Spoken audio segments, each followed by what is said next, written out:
empty the chamber on them. And how do you do that? First 6 seconds, point A to point B, everything you got. Everything you got. Turn that shit up. Let's go. Welcome to the Scoop World Order. It is really, really cold outside edition. For those of you that are in Ohio, in Columbus, guys, stay warm. It is brutal out, but we've got some great information to warm you guys up and heat it up tonight. Nevadabuck and I are going to be going live, talking about the latest in the Peach Bowl buzz. Bowl practice is broken. The kids are home. The coaches are home with their families for Christmas before they head down to Georgia to get ready for their date with the Georgia Bulldogs. We're excited for that on New Year's Eve on the 31st. Big time game. Big opportunity for the Buckeyes. Big opportunity for Ryan Day. Big opportunity for CJ Stroud and this throwing game. We got some great intel on some of the things that we're going to be doing against Georgia. We're going to talk about that for a little bit. But first, as always, we are thankful and grateful for you guys. Thank you guys so much for tuning in on this freezing cold Friday night, talking Ohio State football, talking transfer portal. We're going to go over a ton of topics. Comment down below. I've been forgetting to do that. Where are you guys from? Shout out where you're from. And also, who needs to step up for us to beat the Georgia Bulldogs? We're going to go through some of the guys that are our favorite candidates, some of the guys that are really buzzing during bowl practice, some of the Showtime guys, the young guys who are showing out. We're going to go through all that. Some big portal news popping off. I think January is going to be a big portal month for the Buckeyes. We're going to get into all of that. We appreciate you guys tuning in. And always, we're thankful for you guys. That being said, to bring in my good friend, Nevadabuck. Nevada, how are you tonight? Doing good, man. You guys sound like it's cold back there in Ohio. Like you're shoveling the snow off the thing. You got the snow blower out there blowing the snow off the driveway. God. I had it fired up, and it is, even with a snowblower, it's still brutal because it was just so windy and cold. I mean, it was -6 degrees when I was out there, and it was like I had gloves on, and my fingers were just completely numb. And you know, none of my my neighbors had even touched their driveway because it's just so cold. Like, I mean, really, there's no reason to go outside. Our trash service, it's so cold out. The trash service got canceled for 7 days. It's supposed to be that cold. And I mean, I get it. Cause like if people are out there, man, they're going to be getting frostbite. They're going to be die. If I had to do 8 hours out there, there's just no way. I was out there for about 45 minutes clearing out the driveway. But man, it was brutal. But thank God we get to talk about Ohio State football and things are starting to heat up. Nevada, what have you heard? Right now is like a great time to get some info because guys they're away, they're not at practice, they're not at meetings. What have you heard that has been going on in the WAC for the last 2 weeks during bowl practice? Recruiting is over now, signing day is over. I guess with the portal, it's never over. But what's some of the buzz you've heard from the Woody Hayes, from the practices, from Showtime, from some of the stuff that people are just dying to hear about? Well, I think what's interesting has really been kind of the expansion of Brian Hartline's role in terms of the offensive game planning. And, you know, one of the big things was Kevin Wilson, as we all know, is going on to become the head coach at Tulsa. You know, sad to see him go. Love Kevin Wilson. Love everything about him. Thought he got a raw deal in Indiana. Really glad that he's going to become the head coach again. But, you know, he's agreed to stay on through the bowl, you know, the national championship game. But the interesting thing has been Hartline has really kind of become the second voice there with Ryan Day in the offensive game planning. And Brian's really had some impact already on the game plan. You know, Brian is you know, obviously a wide receiver by trade. You know, looks at things, you know, in kind of a wide receiver centric, you know, type of viewpoint on the world. And yeah, I think, you know, as we've talked about, Brian Hartline is going to become the offensive coordinator for Ohio State when Kevin Wilson leaves. I think that he'll be involved in the play calling. You know, whether that means full-blown play calling will yet to be seen. I think that's kind of an open item right now. But in terms of the game planning, he is certainly you know, making his impact felt, and you know, really talking about some things with Ohio State, talking about you know the expansion of their route trees, kind of expanding their routes a little bit deeper against Georgia, kind of advocating a more deep ball approach, kind of looking for different ways to utilize mesh and other concepts to kind of confuse the Georgia defense, get some matchups out of the slot, use slot as just not just a possession, but as a stretch. So I think that the passing game is going to have a definitely distinctly different feel to it. And a lot of that is the Brian Hartline impact on the OSU offense. So that's certainly something that I'm looking forward to seeing on the 31st, and something that's going to kind of give us a glimpse of what the next years are going to be here with Brian as the OC. Yeah, I think, when you are a wide receiver, you're running the show. I mean, I can't imagine that we're more slanted towards the throw game than we are now. But with Brian running the show, I can't imagine that we're not going to be taking more deep shots. We're not going to be trying to feed these guys, stretch the field out. I think we've been too condensed. We haven't been taking the shots over the top like we have in previous years when we had Chris Olave, the Devin Smiths, the guys that are the true 4-3 guys that can really get behind safeties. And I think that's something that's going to have to change against Georgia. I think they're susceptible in the back end.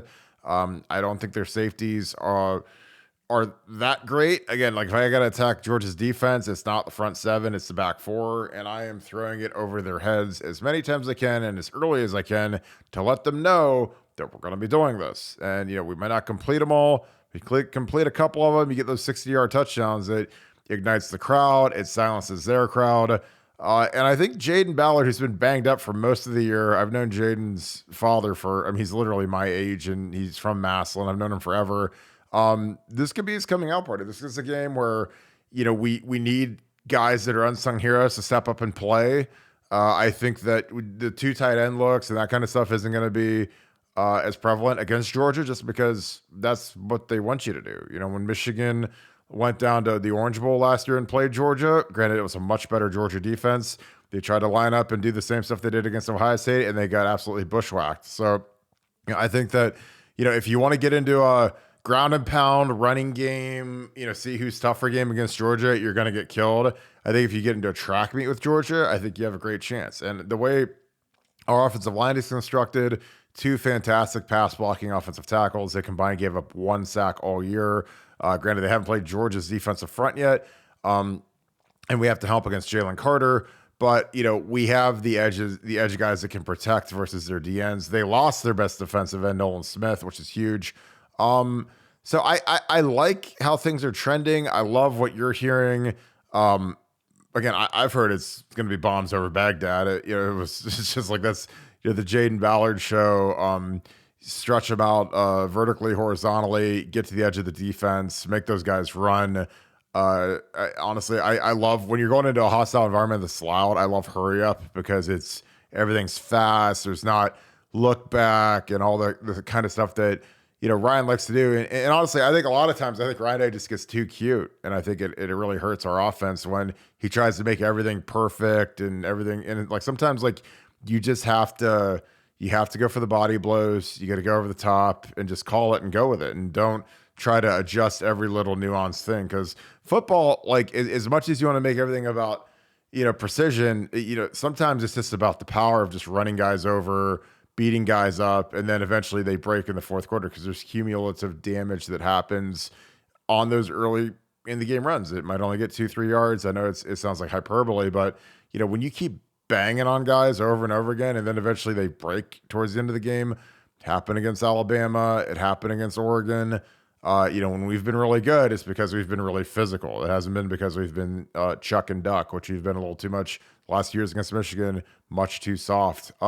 Nevada, talk a little bit about the emergence of Jaden Ballard. He's a guy that we've been hoping would show up. I think we need to get more out of our third wide receiver. Talk a little bit about his emergence.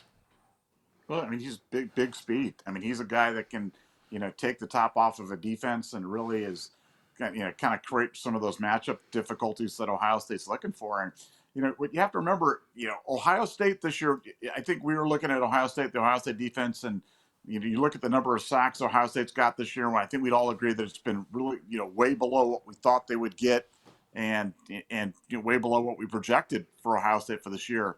Well, Georgia sacked the quarterback less than that. Yeah. So, it's hard to believe, that this Georgia defense, is not a sack happy type of defense. And, from an Ohio State standpoint, when you've got kind of a semi-elite pass protection unit up front, you've got those wide receivers, you can kind of create those difficulties for him. Adding a guy like Jaden Ballard into the mix and maybe, putting him in some difficult, typically teams like to put the slot receiver to kind of, create him as kind of a possession guy. With Jaden, you can run him into the slot and run him over the top and run him on those corner routes. And I think, Ohio State's really, trying to going to see if they can find some things that they like with him. They've got some plays designed specifically for him. And I expect him to have a big game. I think he could be one of those games where, by the end of the game, he's a household name, much like Marvin Harrison Jr. was last year after the Rose Bowl. So I'm expecting big things out of him, and I think he's ready for the moment. Yeah, it's funny because I remember last year during bowl prep, I had a great source got into practice and was sitting there and said, they can't stop Marvin Harrison Jr. And I was like, the freshman? Like, he's got a handful of catches on the year. Can't stop him. He's the guy that Kerry Combs is going crazy because none of the guys could check him. None of the guys could contain that guy, especially one-on-one. He's a shredding guy. So, we hyped him up a lot going into the game. He ends up having 3 touchdowns. Any other year, he's the Rose Bowl MVP, but obviously Jackson Smith and Jigba had a running back going against him, so he had 300 and however many yards or whatever he did, and he ends up or him and CJ end up being the top 2 guys for the MVP. But I think with the way things are trending, again, Nolan Smith is a huge loss for Georgia. He's their best end by far. He'll probably be a first-round pick. That's a big loss, and I honest to God. I've watched a lot of film, and for those of you that are on YouTube, which is all of you at Oxford Live, these are Jaden Ballard. I think this is the first clip he's running a wheel route. Pause this real quick, but yeah, he it's funny because we haven't seen Jaden in the slot much. He's usually a Z, but here, this is a concept that I love, where you got your Z receiver, he kind of comes in flashes. Now, granted, this is high school tape, but we haven't seen Jaden play much at Ohio State. So these are just some of the things that he can do. He gets behind guys, obviously, little wheel route, easy stuff from the slot. Out here, he's the Z. He's like a perfect flanker, really, because he's such a physical, fast guy. He's been hurt though, because something that I asked someone inside the Woody Hayes is, why doesn't he return kicks? Why doesn't he return punts? Why do we put Emeka back there when Emeka is already our number 2 receiver? Emeka's playing 85% of the snaps. I'd rather take him off of special teams and save him and Marvin and let we have 15 receivers on the team. You'd think one other one could catch a punt or catch a kick, and they kept Emeka on it. But it was I was told because Jaden was dinged up. So Brian Hartline was really insistent on not putting him back as the punt returner, which he was a great kick returner in high school. It seemed like a natural thing just to kind of keep him engaged. But, here he is as the Z. I mean, obviously, he's wide open. It's funny, on some of these plays, he doesn't even get the ball, but he's so open. Here's one where I think the camera guy falls asleep. But, you see these are the kind of big plays that he made in high school that he could easily do versus Georgia. Nevada, how much do you think the production of the number 3, that was like one of the big reasons I was excited about Jackson Smith and Jigba, because it was like, our number 3 receiver has given us basically no production all year. We're so top heavy with Emeka and Marvin. And here's the jet sweep. This is what we talked about. We've been doing a little bit of this. You put JB in the slot. I think this is something that these are just easy yards, nice, easy play. The O-line doesn't really even have to block anybody. Here, they literally don't block anybody. They run like a counter the other way, where the tackle and guard both pull basically his eye candy, and they hand it off to JB, and he gets the edge. And I mean, obviously this is high school tape. This isn't Georgia Bulldog defense, but, even still, if he doesn't get 15, he might get 7 or 8, and you get the speed out on the edge. You get him a touch, a nice, easy touch you manufacture. But Nevada, said a lot there. I think our number 3 receiver has been a big letdown this year, obviously, with Jackson Smith being out and replacing him with Julian, who hasn't been very productive. What are your thoughts on what Jaden could add as the 3rd guy with Marvin and Emeka? Well, a couple things. One, Julian's been hurt. That's kind of a familiar refrain that we've been saying, and I think as a result, he got a little stiff, kind of coming down the stretch. He's healthy now. And so that's good news, and that's something that's it's going to make a positive impact for Ohio State in the bowl. But Jaden, like I said, Jaden does some really interesting things, and they've been experimenting with that slot jet sweep action, especially in short yardage, which is something that they've been trying to do. And instead of running into the walled front on the inside, trying to get the ball to the outside on that. And, I think Jaden could be a guy that they want to run that with because, like you said, you don't even have to block anybody. He's fast enough to get the edge. He'll get you 2, 3, 4, 5, 6, 7 yards just coming off. He's getting the ball at full speed. So I think that I should say I know that they're going to do some interesting things with him, and that their plan is to try to get him involved in the offense early. So I wouldn't be surprised on the first possession to see a ball go his way or something happen with him. And when it does, remember this podcast because I think he's going to play a key role in the Ohio State game plan on the 31st. Yeah, and I'm just excited. Like I said, I think that these guys have a big opportunity, and you're gonna need guys that have been kind of silent all year to step up and be heroes, like JB. Tight end wise, it's probably way too early to prognosticate anything about Joe Royer, but he's had a really good bowl practice, and that is a kid that dealt with some of the most unspeakable tragedy you could ever imagine. His mother passed away from cancer. God bless her soul as we go into Christmas. Very difficult year for Joe. Battled a lot, with that, seeing his mother decline and ultimately succumb to the disease. Again, that is a miserable experience. I've lived it. But that kid is coming on really strong in bowl practice. New focus, new energy. I think he's kind of, starting to come out of that a little bit, but talk about what a kid, I know we always kind of compare notes from what we've heard. Talk a little bit about what a guy like Joe Royer could add to the offense. Maybe not as early as this game, but down the stretch, with Keenan Bailey coming in. Keenan Bailey, like the one thing that's kind of underrated about Keenan Bailey and Brian Hartline coordinating the passing game together is they've got a lot of chemistry. They worked together for a long time. He was basically, an intern for Brian. Worked with Brian. He's worked at basically every room in the building Keenan Bailey has, and now he's got his own room as the tight ends coach. Talk a little bit about what like a guy like Joe Royer could do with the way Ryan Day likes to run the two tight ends and Mitch Rossi moving on.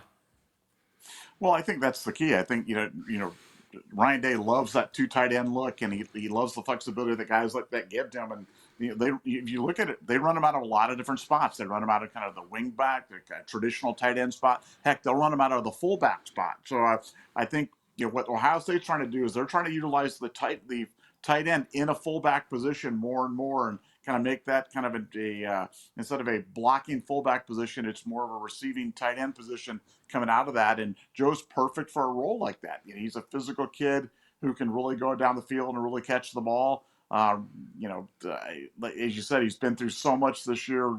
It's too much to think that he's going to make some sort of significant contribution at this point. But down the road, he's a guy that we're really excited. I mean, he may end up being the best of the bunch. And we've talked about the tight end position and how Kate Sober's done some things that have kind of expanded for it. Well, Joe is a guy that, in my opinion, if he gets it right, if he stays healthy, if he's, he could go down as the best tight end to ever play here. I mean, he's that talented, and OSU sees that and is trying to utilize him appropriately. And as you said, he's been terrific in the Bull Runner Pride, one of the stars, if not the stars of Showtime, and really optimistic about him and can't wait to see him do more on the field. Yeah, I'm excited about him. CJ Hicks is getting back healthy. He was running a lot with the twos. I think Tommy Eichenberg could be coming back for another year. That is what I truly don't know. Truly think it's a coin flip. He's a kid that I think got robbed of being a first-team All-American this year. I think he had a really good year. I think the Michigan game cost us a lot in terms of awards and voting and all that kind of crazy stuff, because I think it cost CJ the Heisman. I think, like when you give that much yardage, it knocks guys down a tier or two from first team All-American. Because Tommy made a bunch of second team All-Americans teams, but you don't get a tree for that. So it doesn't really matter after you don't make first team. But yeah, I think, it's going to be interesting to see what we do with CJ Hicks going forward, because I think he's the guy that's going to have to play. He got hurt, dinged up, was rolling. I think Matt Jones running with the ones is huge, because that is something that we really we're gonna need. Like, I mean, Matt Jones has to play the game of his life versus Jalen Carter, And, that's the game that could determine what he does next year. Because if he balls out versus Jalen Carter, he could become a draftable guy. I don't think he's a draftable player right now, which that's not a negative on him, but it's people don't realize how hard it is to get drafted as an offensive line. Michael Brewster was a 4-year starter. Alex Boone was a 3-year starter.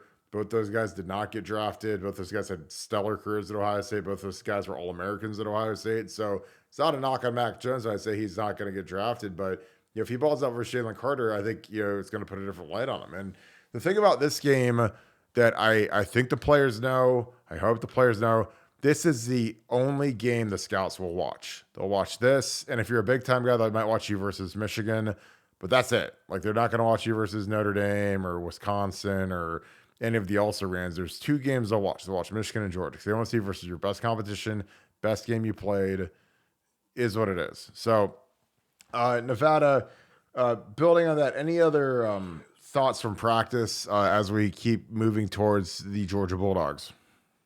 Well, I just want to make one more point about what you said about the Michigan game. I mean, it's bad. I always say to you, and I've said this to you a million times, and I've said this on the board. Life, it's all about physics. For every action, there's an equal and opposite reaction. So you're always, whenever something terrible happens, you're always looking for the blessing, because there's a blessing in there, created by the energy of the world. And, as bad as the Michigan loss was, the residual benefit may be you may get guys back next year that you might have not ordinarily gotten back. And Sure. we all know what the impact on something like that is. I mean, you add a guy like a Tommy Eichenberg back where you would have lost him, and that's like getting a 9-star recruit. So, Yeah. from an Ohio State fan's perspective, we have to really take inventory of the good here and this time of year. I mean, we lost to Michigan. Maybe it drives some guys back to us. And on top of all that, we're still in the playoff. We still got a chip in a chair. We're really not much different than we would have been had we beat Michigan, other than, we'd be playing a different game. But you got to beat Georgia eventually. If you don't beat Georgia, you can't win the national championship. So, we're in a position where the pressure's off this team. If we'd have won and we're still perfect and we're going there, you got a lot of, the pressure is the favorite. We're kind of sneaking in under the radar, kind of see if we can kind of creep up on Georgia. And I know for a fact that the practices have been great. Ohio State has been sharp, and there's just not that feeling of pressure there for Ohio State that you would normally feel in a run up to a game this big. Ohio State is playing with house money, and they know it. And I think it's palpable with the team, and I think that bodes really well for Ohio State having a big effort and a better than expected effort on the 31st. Yeah, I agree. I think that it's something that people are really going to be I'd be excited. Like, I think that these guys, there was a real chance that team after Michigan was never going to play together again. It was over, opt out city, and they got a new life. And again, that never happens in college football. It never happens in sports where you lose the game you need to win to get in, and then all the dominoes fall, and then the team's back ready to roll. And I think that these guys are going to take advantage of it. I really do. I think that Georgia has all the pressure on them. Ohio State has no pressure, just because, when you look at like when national analysts and people that do picks and all that, they're all going to pick Georgia to win. And most of them will pick a blowout. Most of them will say that we're just going to show up and roll over. And yes, we lost to Michigan by 3 scores. So Georgia's better than Michigan. So it'll be 4 scores, whatever. But I don't see it. I think that Michigan game is a lot closer than people make it out to be. And again, like it's crazy when you look at the score and the yardage and all that, but it was one little guy chunk play. So, when you go super aggressive on defense and one guy's out of the gap, that means it's closing time. It's over. It's a wrap. And that happened to us too many times. And again, is Jim Nils going to learn from that? I hope, just because, you can't have one guy get blocked and then all of a sudden it's a 75-yard touchdown every time. Cause that's not, again, that's, you're rolling the dice, man, and it's fun, and it's fun when you're winning. But when you play a team that has equal talent, which we don't see many teams that have equal talent because we recruit well, and we're just Ohio State. We've had better players in every team we've played for the last 30 years. So that's just kind of how it is. But it's never been more pronounced than now. So when we play a team that has equal talent, like a Michigan, a Clemson, a Georgia, you have to be able to coach it and do it the right way and adjust when you make mistakes. And that's something that has been, it's been revealed the last 2 years versus Michigan. Again, thank God Utah started a running back at corner. That made our lives a lot easier in that Rose Bowl, even though it was a very tight game and one that we were probably lucky to win just because they were down so many guys. But, this is going to be a big game for the staff. But I like how things are trending. I think that these guys are going to be hungry. I think a lot of these guys have a lot on the line for the NFL, which, again, you can never, if people aren't motivated by their brothers or by winning a title or by playing for Ohio State, you can always count on, I got to ball out to get to the league. I got to ball out to get drafted higher. I got to ball out to be a first round pick, And so there's a lot of these guys that are going to be seeing guys that are the best guys they've ever played against. Like I said, Matt Jones, he's got the big sombrero. He's got Jalen Carter. So will Donnie Jones, our left guard. So those guys haven't seen defensive tackles like that in their lives. So, you're going to be seeing what you guys are made of. And I like it. I think that these guys will be jazzed up. And, if we're smart, we'll have a plan for those guys. We'll chip them. We'll move the pocket. We're not just going to sit there and shotgun empty and pray that these guys can block Jalen Carter. Because if we do that, CJ's he's gonna get killed. Especially if he's gonna not scramble, not move. Again, I watched Trevor Lawrence last night.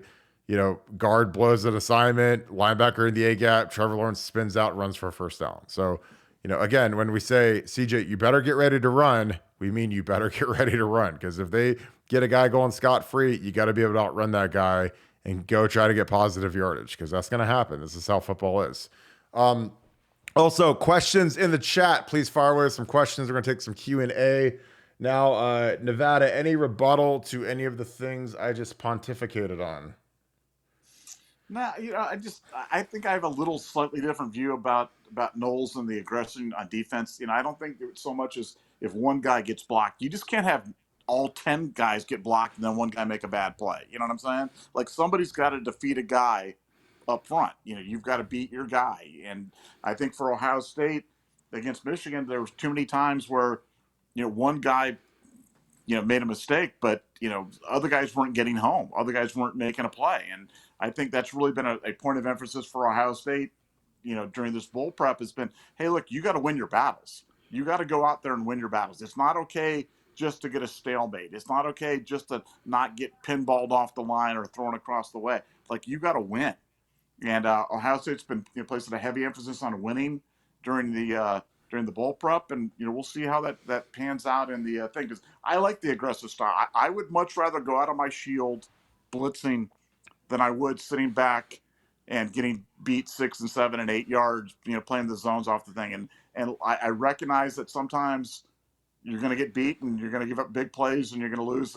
And I'm not saying I'm okay with that, but I prefer that style than I would to let them just move it down the field, throwing 7 yards out all the way down. And that's just personal preference.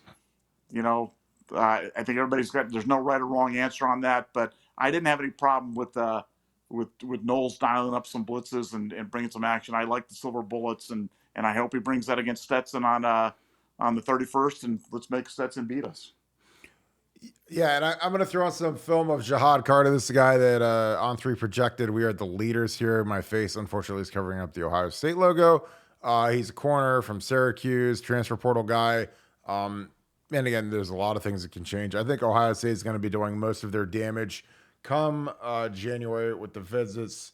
But no, I totally get the go out on your shield mentality, because sometimes death by 1,000 paper cuts isn't any more fun than getting your head chopped off by a guillotine, I guess. So this is Carter's film. But Nevada, Mike Hall was a name that was brought up to me, really, really starting to round into form. Now, I know I'll say all this, and Larry Johnson will play him 7 snaps versus Georgia, which I think is insane.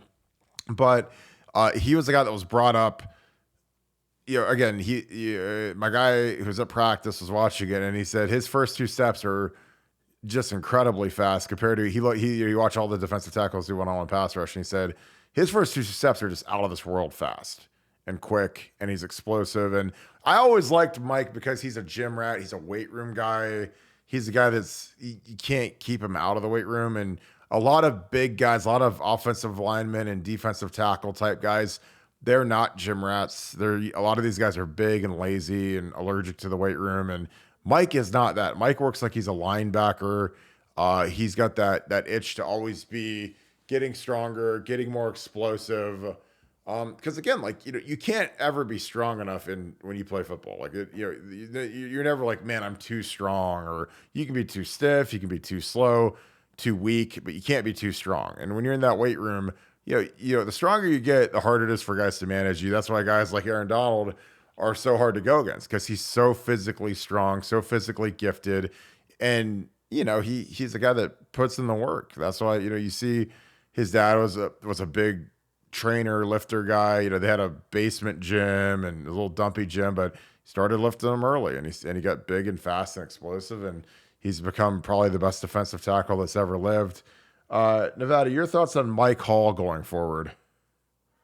Well, I think one of the recognitions that Knowles made after the again, they've been pretty hard on Mike and on Tyleik Williams, because those two guys, we talked about that what I said earlier about the importance of beating your guy, and sometimes beating your guy, beating the guy and staying gap sounds like, look, obviously you want both of them, but I think the emphasis now is on beating your guy, and Tyleik and Michael have had their spots limited because they haven't been as gap sound. They haven't been as responsible. But I think they're going to let those guys rip a little bit more against Georgia, and understand that guys behind them are going to have to live with the consequences, and signal to them that they're going to be letting it rip, because they need to win some battles up front. And I that was one of the big things that I've been hearing out of the bowl prep, is that Tyleik and Michael are going to be a little bit more unleashed, and I think that's a recognition by Knowles that he might have been a little bit harsh on the younger guys,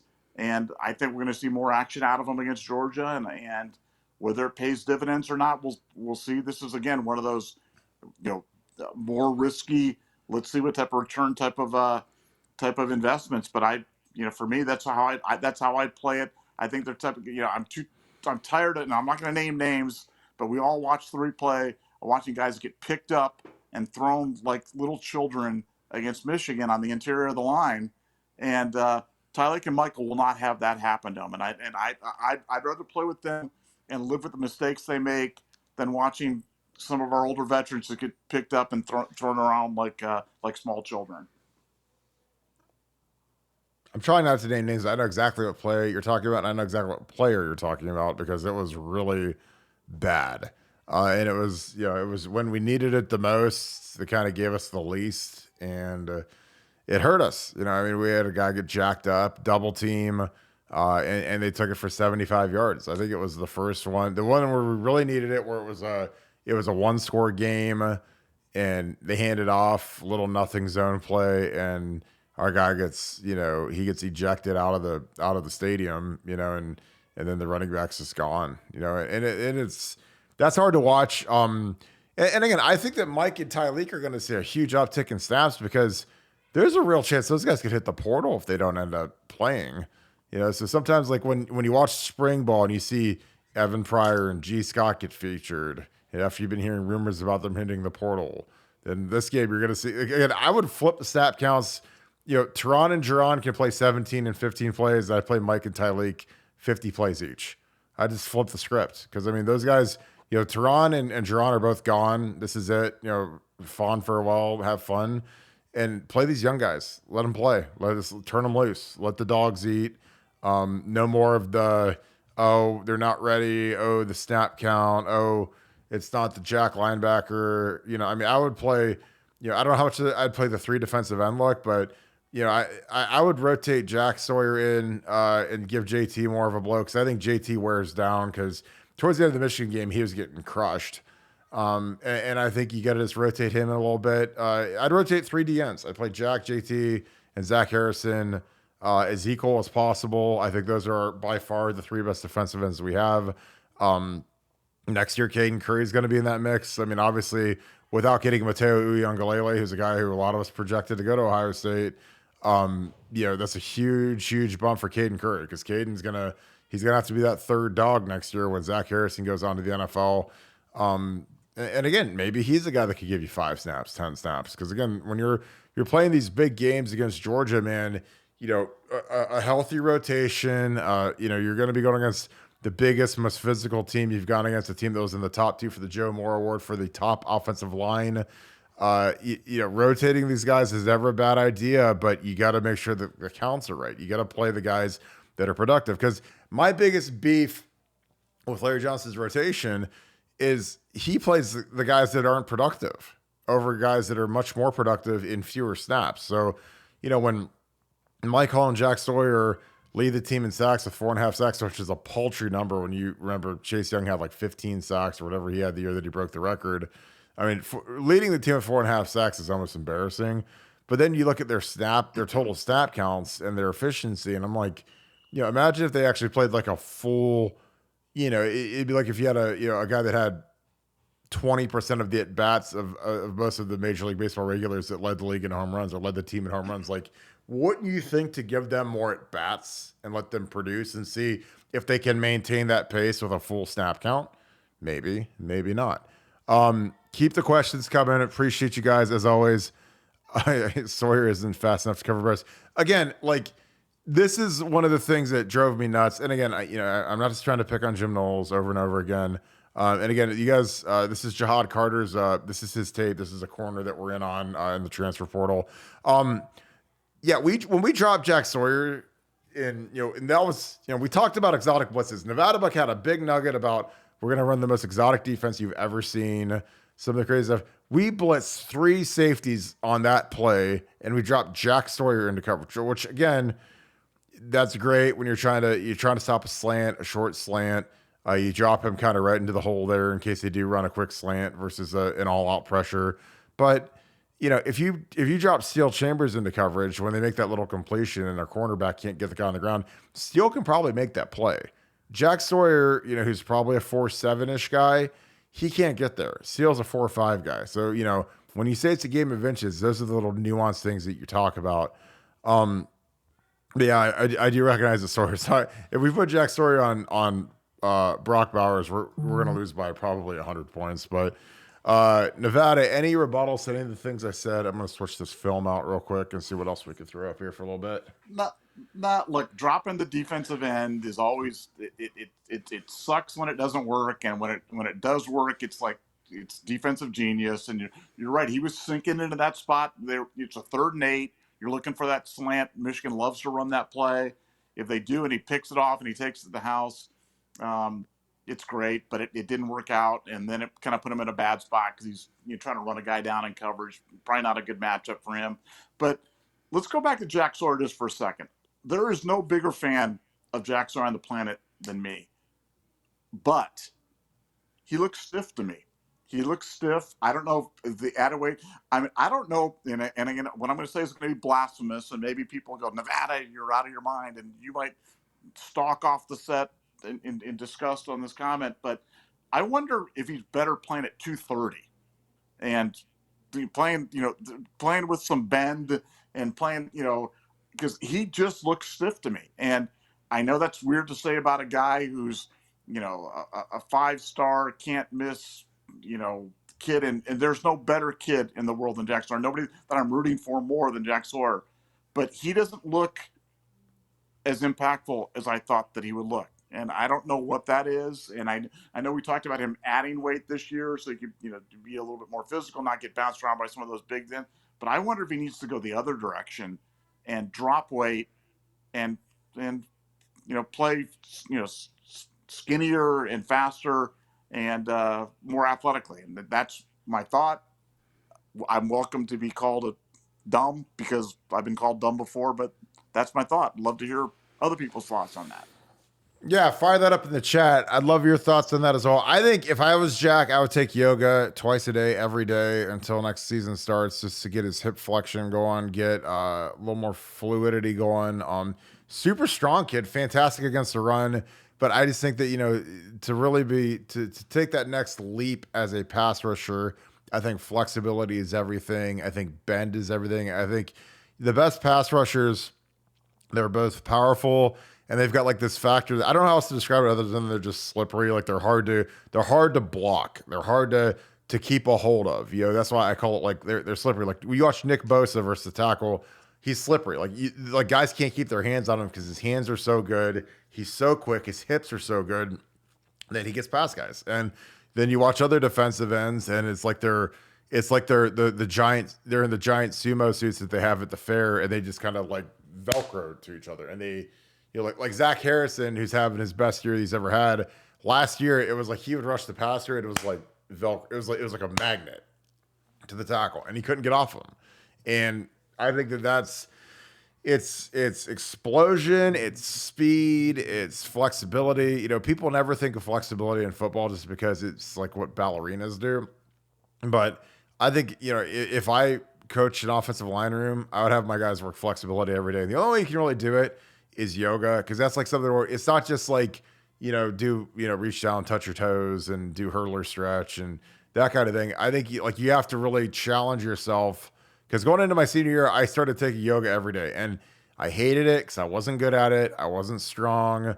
But man, when I started to practice and my hips loosened up and I could feel how much power, because you can generate a lot more power when you're not stiff. If you could really, if you're open and you could take better steps, not to mention it's a massive way to prevent injuries, especially to your lower half, especially to your ankles. If you have stiff ankles and someone rolls up on you, something's going to pop and you're probably going to have a really bad ankle sprain. But if you have like nice loose ankles, someone rolls up on you, it's not a big deal because your ankles are just naturally loose because you've trained it. So, that was something I really pushed myself on to challenge myself, because I hated going to yoga. I sucked at yoga. I had to use like the straps and the blocks and all the stuff that guys that aren't flexible have to use, that aren't any good at it. But, it made a dramatic difference in the overall ability for me to play football. And again, if I could go back to my 16-year-old self, I'd say, look, put your toughness aside, go to yoga class, go get stretched out, and your stock will just skyrocket, because you'll be so much more fluid. You'll be so much less injuries, looser hamstrings, hips, ankles. And again, I think that all adds up to make you a better pass rusher, which again, it sounds strange and weird that grown men taking yoga helps your pass rush, but you get to that next level, man. It's about how good are your hands, how powerful are you, and how well can you bend the edge. And the best way you can bend is to literally physically be able to bend. So keep these comments coming. Oh, here's a good one, Nevada. Any word on the percentage of OSU fans showing up to the Mercedes-Benz? I mean, we sold our allotment out about as fast as humanly possible. Nevada, what's your projection for the amount of fans that we're going to have showing up? I think it's going to be about 30-70, but I mean, Ohio State's going to show up. I mean, it's not going to be it's going to be a home game for Georgia, but it's not going to be like it's between the hedges and it's 100% Georgia fans. I mean, the secondary ticket market is really, really strong for the ticket right now, and Ohio State, like you said, sold out their allocation in a matter of hours, and really has been asking for more. So I think Ohio State fans are definitely going to show up, and I think the people that do are in for a treat, and really in for a great show, and out of the cold of Columbus, Ohio. So win. Yeah, I agree, and I think that we'll have a nice showing in terms of Ohio State fans. I think that Georgia fans probably have a little bit of fatigue from last year. They went to the championship game last year. That's a really expensive ticket. They're the 1 seed. A lot of teams are projecting them to go, and again, this happens with Ohio State fans too, where it's like, well, I'm not going to go to this one because I want to go to Los Angeles, and Los Angeles is going to cost 10 grand, 15 grand, 20 grand, whatever the tickets, flights, hotel, the whole shebang. And I think Georgia's fans are like that. They SEC championship's always expensive. They played, the Orange Bowl last year. Then they played the championship against Bama last year. Those are expensive tickets. So I think when you become like a truly elite, top dog-ish, Alabama-ish type program, there gets to be fatigue among the fan base because these trips are expensive. Like when you have to go to get the tickets, and obviously it's a huge deal for Georgia fans, the fact that it's in state, because if this game was being played in Cleveland, it'd be a lot different ticket situation, a lot different travel situation for Ohio State fans. But I do think that there are people that hold off because they want to go to the championship game. They want to go to the national title game because that's the one that's for all the marbles. And, Georgia fans, I think, are looking at it a lot different than Ohio State fans because I think a lot of Ohio State fans think that this is going to be it, not going to make it. I think we've got a great shot to make it to Los Angeles and play TCU or Michigan for the national title. I think that our guys are hungry. I think that our scheme's going to be great, and I think that the way Georgia, they've got like kind of this god tier thing where people think they can't be beat, and I don't buy it. Like I watched their defense. I watched their defense last year, studied it profusely, and that defense was easily the best defense in the history of college football. They lost 15 NFL draft picks off of that team, and a lot of those guys were on that defense, and a lot of those guys went first round, high tier, number one overall type guys. And I just don't, and Nakobe Dean wasn't a first rounder, but he was the guy that was like their most decorated guy other than their big nose guard, Jordan Davis. But I don't see it this year. And again, it's still the best defense we've seen by far, but it's not like god tier like last year's defense was. PJ Studio, I appreciate the super chat. Let me get this up on the screen for you, my man. Appreciate you. All right. Do you think Tigra Tishabola can make an impact on the O-line next year? That is a great question. I feel like he was able to hold on to his red shirt. I believe he only played in 4 games. Do not quote me on that. But it was a little stunning that he was the left guard when the second team went in early in the season when we were playing some of the rum-dums early in the year, the Toledos and the Arkansas States. I saw Tigra. It was funny. I was literally eating at Adriatico's with Jerry Kokian and his family, something we like to do on Fridays for lunch. And I saw Tigra. I said hi to him. He looked great. Like I was stunned at how much weight he'd lost, how much thinner his face was. Really nice disposition, really great kid. Again, if I'm those kids, I'm eating iron and crapping thunder, man, because like there's going to probably be 4 spots open on the O-line realistically if Matt Jones decides to move on, if Luke Whippler goes pro and both tackles are gone. There are 4 open spots, and it's a pretty young room. I know they're looking at a couple of transfer portal tackles, but I think Tigra being the first guy in as the second offensive lineman, at that left guard spot with that second crew, that means he's passed up on a lot of these guys that are second and third year guys. He's passed them. Those guys are probably going to move on. I bet a few of them are going to hit the portal after the national championship game. But if you got a kid who's a true freshman passing you and you've been in the program for 2-3 years, that doesn't bode well for your future. I mean, you better, and again, that's, I don't know if that's a wake up call or what it is, but good for Tigra. Don't wait around. Like when I was a freshman, I showed up in August. I showed up August 5th. We played September against the Washington Huskies, and I was the second team left tackle. I made the 2 deep out of camp. I had a great camp. I wasn't a guy that enrolled early. I think it's a lot easier to make a big impact for any of these high school kids because a lot of them can come in the winter. Like a lot of these kids they're going to be here right after the bowl game, and they're going to be going through winter conditioning. They'll go through spring football, go through summer conditioning. Like back in the olden days, like when I played, I just showed up on August 5th. I couldn't enroll early. I couldn't graduate early because my high school didn't allow that. So I literally showed up first practice. I didn't know any of the plays. I'd never even seen a playbook before, which in football is really hard to do. And I just went out there and just relied on natural ability and grit and skill. And it worked, and I ended up being second team left tackle my freshman year. Didn't end up playing because they ended up redshirting me. And I frankly didn't want to play because the second team lineman, we were so bad on offense in 2003 that the second team offensive line played, I think, like 6 minutes the whole year. They played against Indiana and they played against Washington. So that was it. The rest of the time it was the first team O-line the whole time because we were so bad. So, my goal was to start for 4 years, and I couldn't do that playing as a true freshman. So the next year I was able to start as a redshirt freshman, and I started all 4 years, that was my goal. Nevada, your thoughts on Tigra? I think, bright future. That's a kid that a lot of people think underrate. But like I said, if we can say whatever we want, but the fact that Justin Fry had him as his second team left guard, right from Jump Street, that says more than anything I could really say. Well, I mean, Tigra, like you point out, it's body transformation. I mean, you're talking about a guy that reduced his body fat by 6%, and he looks great. He was a little heavy coming out of high school. Coach Mick's done a great job with him from a diet standpoint, from a workout standpoint. And I think I'm expecting big things out of him, and I think that starts next year. So he's definitely gonna be in the mix for a starting spot. And you always look for those offensive linemen that are, as you say, star rankings don't matter once you get to Ohio State. That stuff goes out the window. And for a kid like him, he's really put in the work. It shows. You can see it.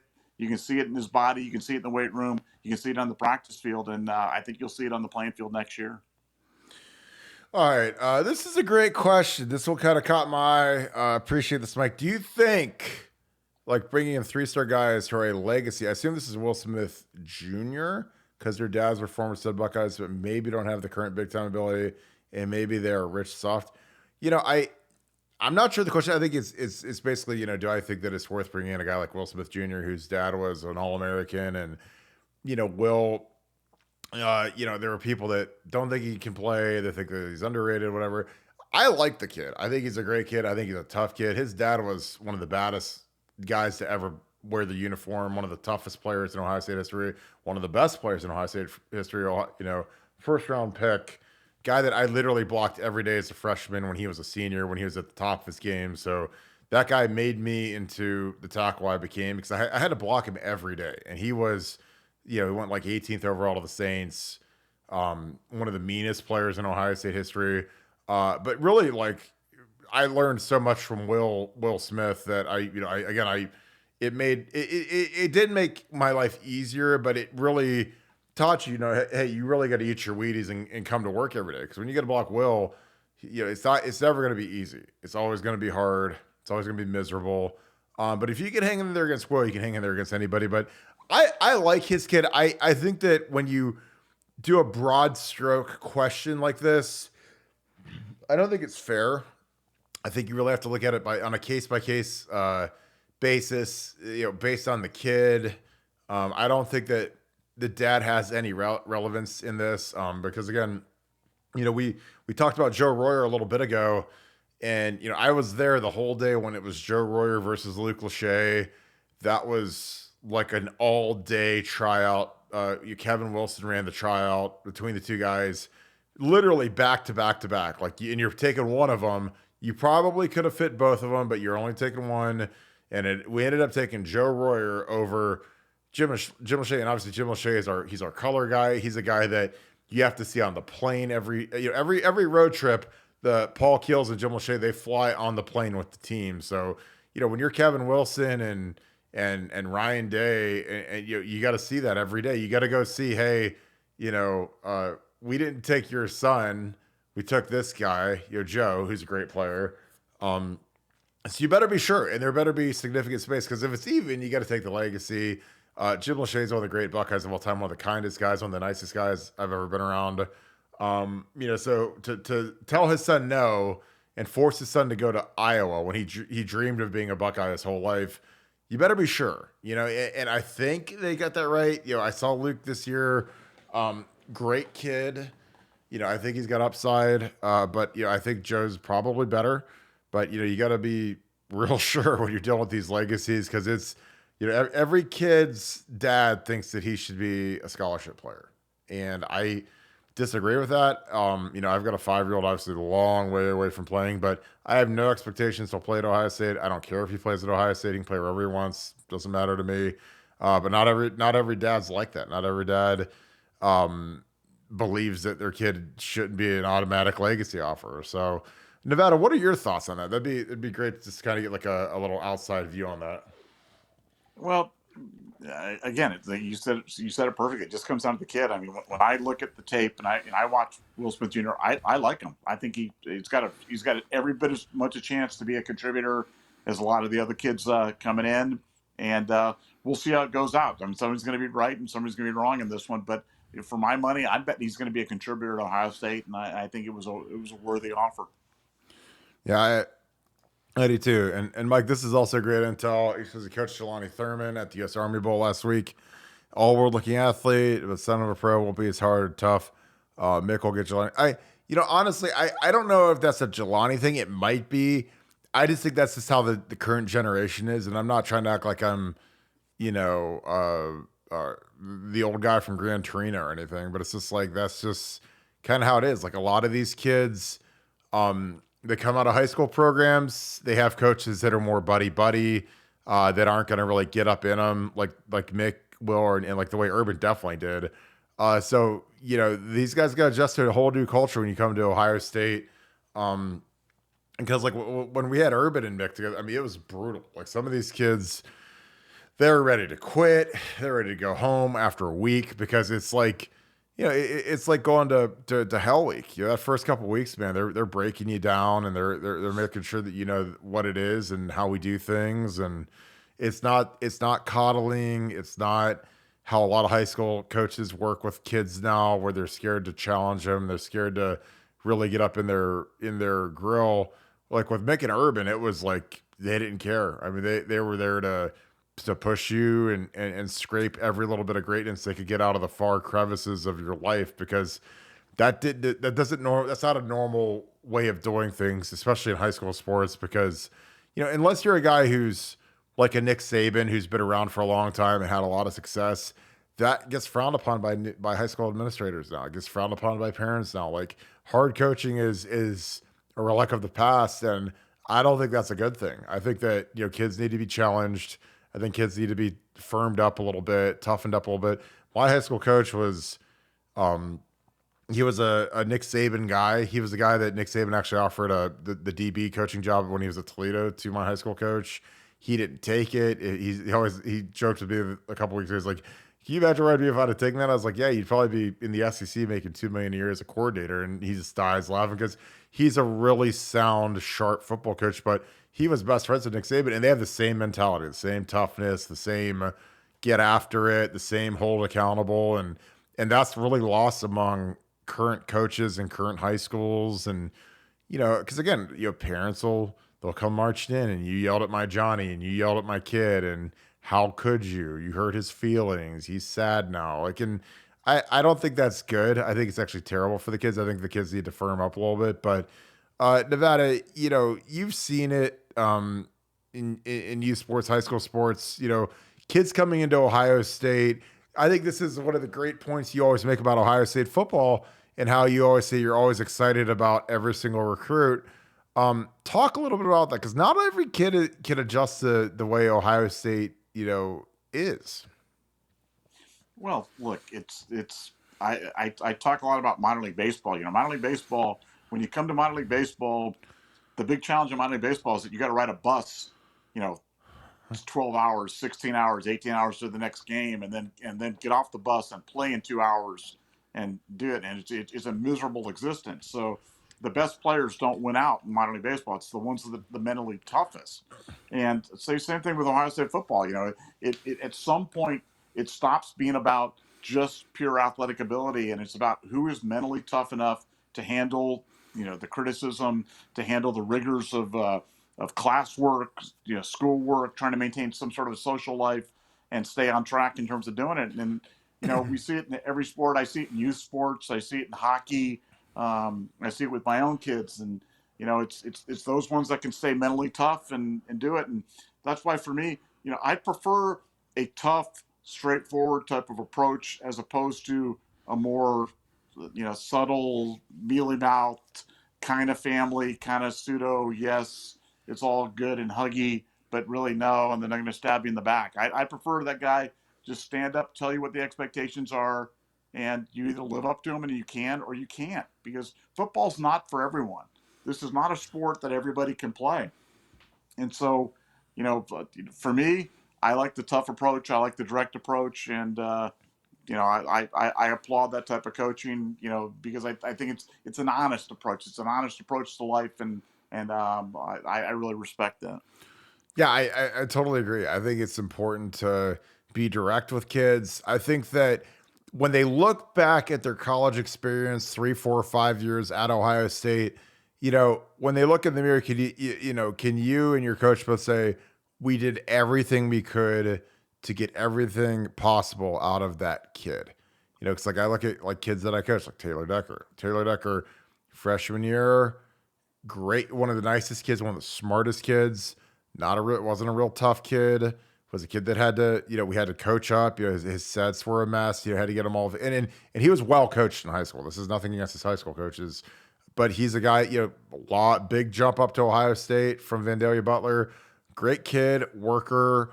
I remember I talked to his parents after a game one time, and they're like, how's Taylor doing? And I was like, he's going to be a star. He's going to be unbelievable. And they were shocked I said that, but I wasn't saying that so that they'd like me. I just said that I knew what was inside that kid. He's a tough kid, but Ed Warner and I were really tough on that kid. And and it wasn't because we wanted to be big meanies or hard, but you want to scrape every little ounce of greatness out of a kid so that when it's time to go, he can look back and say, man, there ain't nothing left. And then he goes and he walks on the stage, Roger Goodell, he hands him the jersey, first round pick, Pro Bowl alternate this year, $75 million contract, whatever.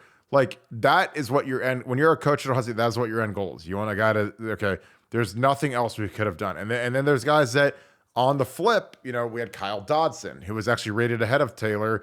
And we tried everything to get that kid to like football and to want to be great and to do the right things and whatever. And I'm telling you, at Ohio State, with Urban and with Ed, and when I was there with Mickey Marotti, it was impossible to not be good. You look at the guys we coach that I coached personally for 3 years: Corey Lindsley, highest paid center of all time; Andrew Norrell, highest paid guard of all time; Jack Mehort, second round pick; Taylor Decker, first round pick, $75 million contract; Pat Elflein, Remington winner. That was our line room in 2012. And when we inherited that room, nobody thought anything of those guys. Corey Lindsley was going into year 4. He'd never started a game. And now he's the highest paid center in the NFL. So, we beat the tar out of those kids, man. We beat the tar out of those kids, but we made them great. And those kids, they had to buy in, and they did. It was a forced buy-in, but they did buy in.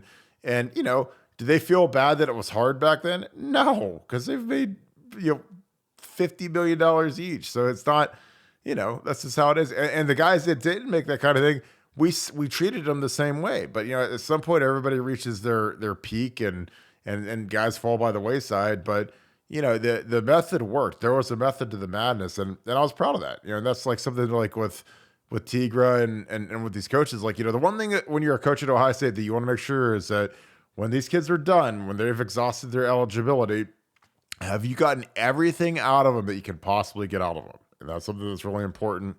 I'm going to take some more questions, Nevada. Any rebuttal to that? Because that was a little bit of a long one. No, that was a long. I don't even remember what the question was. That was such a long answer. So it's are we talking about Duron Carter, or what are we talking about anymore? I don't know. I don't even know. I've completely lost track. So let's go back to the question book. All right. Christian McCaffrey. Oh, that's good. Mike, you're great, man. I'm going to have to interview you. He says Arvell Reese was a dog. That's good. Okay. Here's a good question. Nevada, could Justin Fields throw the ball? Can someone help me with the narrative that Justin Fields can't throw the ball? I'm tired of seeing it. Do you believe that Justin Fields can throw the ball? Justin Fields? Yeah. Yes, Justin Fields can throw the ball.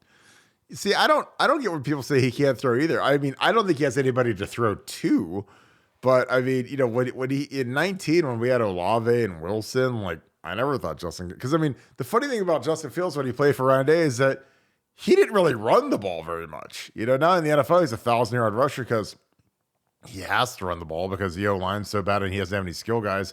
Plus it gets cold, but I always thought Justin was a great thrower. But that's like one of those narratives they put out there. Go watch his pro day. We have it on the site. Man, he can throw the ball. But like you said, it's funny how he has become a runner, because he was a reluctant runner at Ohio State. He was never fully, I'm all in on the running thing. And now to watch him in the NFL, it's just I have so much respect for the guy for what he's done, and now he's done it. But yeah, he can throw it for sure. Mitchell Swan says, a great question. Nevada, what are your thoughts on Devin Brown? Have a strong feeling Dave will end up going with him next year over McCoy due to his athletic edge and gamer mentality. Your thoughts on Devin Brown? Yeah, Devin's my guy. I love Devin Brown. I think Devin Brown's going to be a great quarterback at Ohio State, and I think he'll bring some swagger back to that position. I think he'll bring some toughness to the position. He is not afraid to run the football. He loves to run the football. So No. I mean, you're talking about a guy that was the number one quarterback in the country by some services, the number one player in the country by some services, and people don't talk about him, or they forget that he's even in our quarterback room. But I think he's the guy. I think he's going to be the guy that wins the battle. If he doesn't, then I tip my hat to Kyle McCord, because that means Kyle's playing at a really high level. But if I had to bet right now, I'd say Devin Brown, starting quarterback for Ohio State next year, and fans are going to love him. Better question is, can CJ Stroud run the ball, particularly against Georgia? Your thoughts about it. Can he run or will he run? That is the question.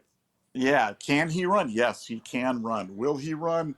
I really do believe that he will run. I believe it's been a point of emphasis in the bowl prep.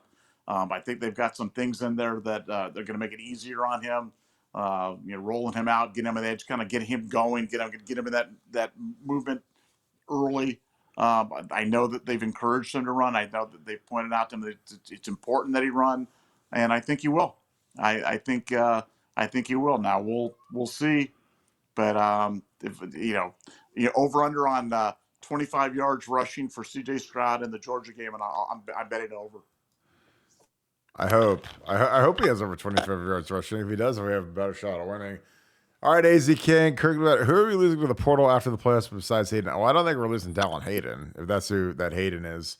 I don't know if I really want to talk about who we're going to lose in the portal. I could see 8 to 10 guys going in the portal. I mean, obviously, Taraj is already committed to Florida.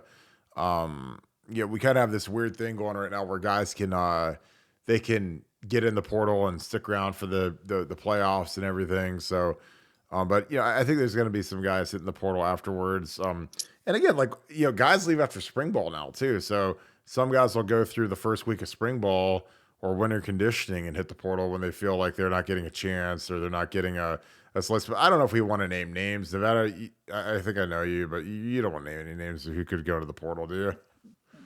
Nah, unfair to the kids. I think it's unfair to speculate on something like that. I think there's two areas that we generally don't like to talk about. One's injuries. Two is transfers or potential transfers. Because I just, stuff like that can change. A kid could be talking about I'm out, and then changes his mind. So I don't like to paint the kids with that brush. I'd rather talk about other stuff. No, I totally agree. I think, you could have a guy who's like, I'm out. And then the guy in front of him tears his ACL and then he's starting or he's the top backup. So, I mean, it's just hard to speculate because anything can change, or some guy could say, no, I'm here. And then we go get a guy in the portal and he takes a spot, like if we go get the left tackle from Washington State who started from at left tackle, a pretty good player, and he gets slides in the left tackle, then someone might want to hit the portal because they're like, well, I'm not going to get a fair shake, whatever, and again, it's just so, the roster situation now is so fluid that I just, it's hard to predict anything. I mean, it's hard to predict, if a kid's going to commit here. I've seen some of the quote guru recruiting experts who pick guys like Tysier Denmark to come here, and then out of the blue, he commits to Oregon. I triple dog down that Tysier Denmark's coming, and he goes to Oregon. And did the information change? Did the offer get up?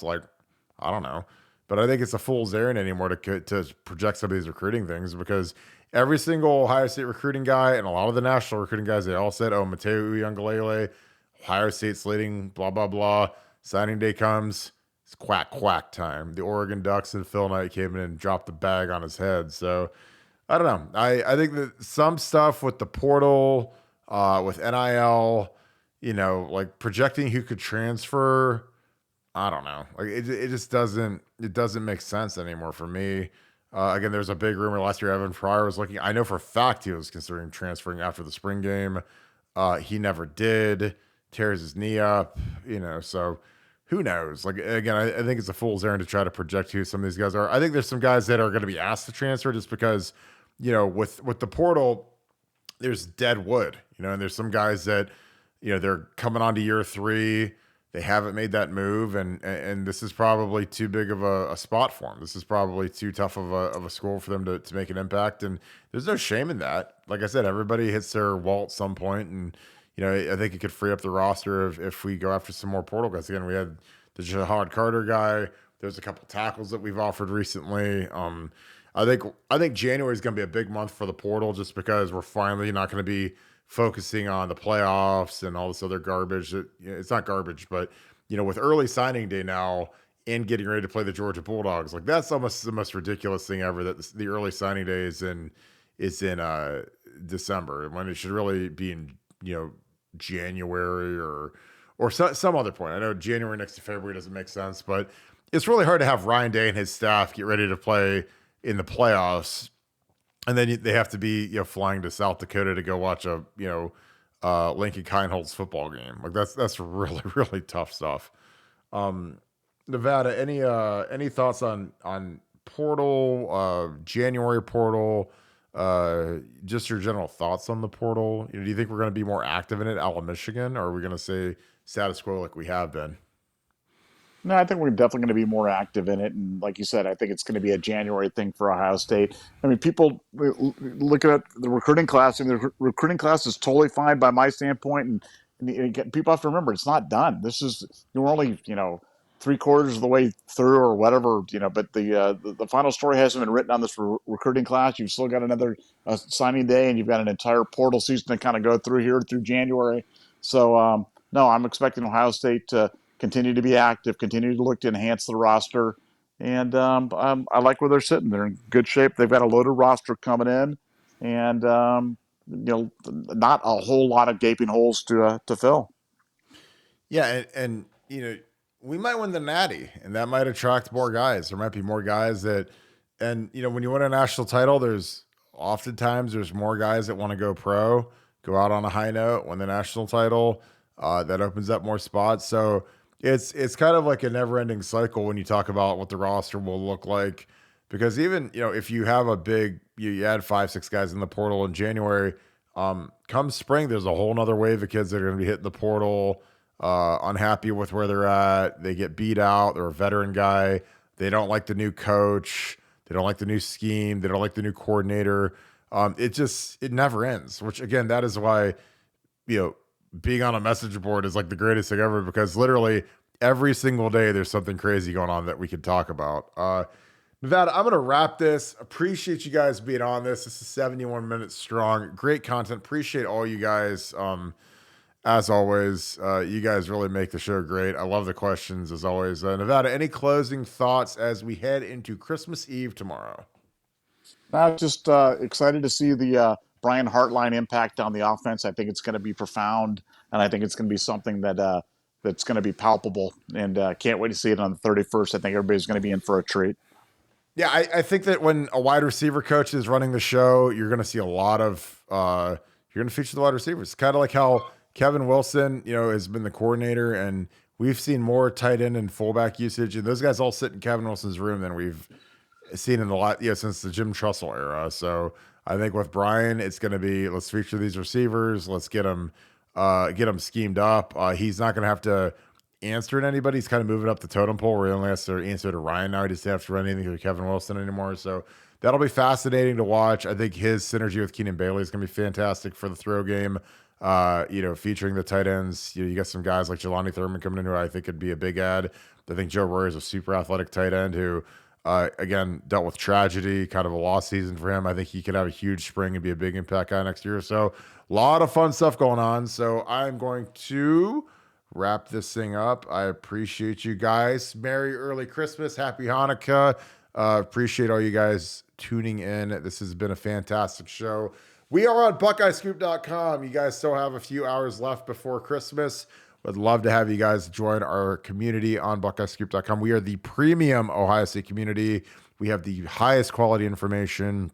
We have the best posters. Again, it's real clean. The riffraff is gone from our site. If you guys could bang that like button, I would appreciate it. When this goes and closes up in the comment sections, opens up, comment who needs to step up for us to beat the Georgia Bulldogs. That would be huge. Appreciate you guys always. And also shout out where you're from. I want to know where you guys are from. Any of you guys that are anywhere warm right now, we're very jealous of you in Ohio because it is really, really, really cold out. It is in the negatives. So I went outside for about 45 minutes to clear off the driveway, and it was terrible. So I'm not going to be going outside for the rest of the night, but I appreciate you guys as always. Hope you guys have a great night. Consider if any of your family, friends are the biggest Buckeye fans, best gift you can get them is a 1-year subscription to Buckeye Scoop. It is a fantastic gift. It is something that people, once they sign up, they never leave because the content is always flowing, the information and the discourse is flowing, and we have some of the smartest and biggest donors that belong to Ohio State's athletic community on our site. It is really, really fun. So we appreciate you guys. I hope you guys have a very Merry Christmas. Thank you so much, Buckeye Nation, and thank you, Scoop family. Hope you guys have a great rest of your night. Again, Merry Christmas. See you guys on BuckeyeScoop.com. Go Bucks, beat the Bulldogs.